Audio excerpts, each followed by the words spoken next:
any sort of knowledge of meeting procedure is really good, as is community engagement, which Board of Trustees and AMP show committees and young farmers, all of those type of things are all a great learning place to have had behind you before you come here to council.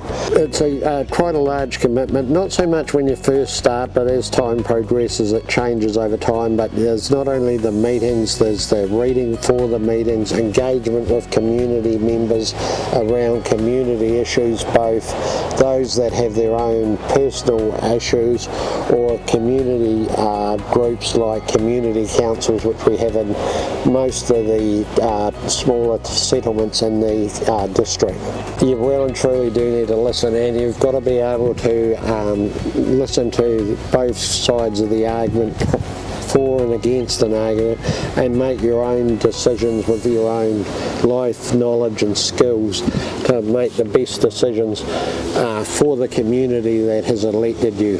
Have had the odd knock on the door, tends to be about roading issues or stuff like that.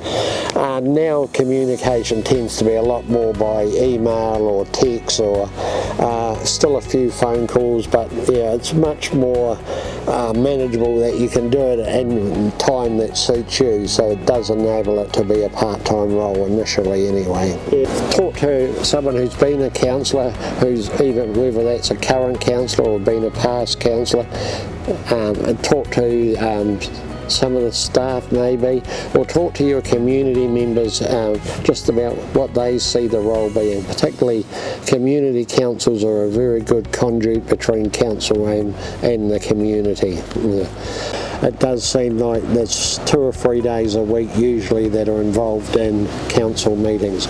Sometimes they are not all day, but sometimes there can be several meetings on one day as well. So there's the option of some days long council meetings, or a meeting and a workshop on the same day. So certainly if you need to be prepared for those, pre-reading is important, whether they're full council meetings or workshops.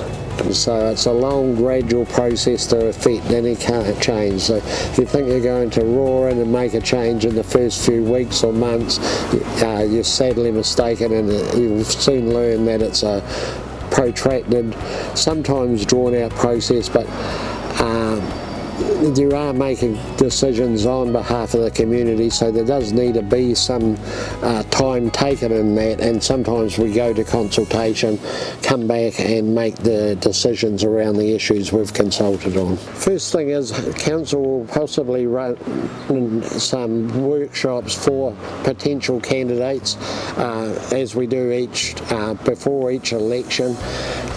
Come along to them, try and gather as much knowledge as you can from your community, because if there's an election for your position that you're standing for, there will be a number of candidate meetings.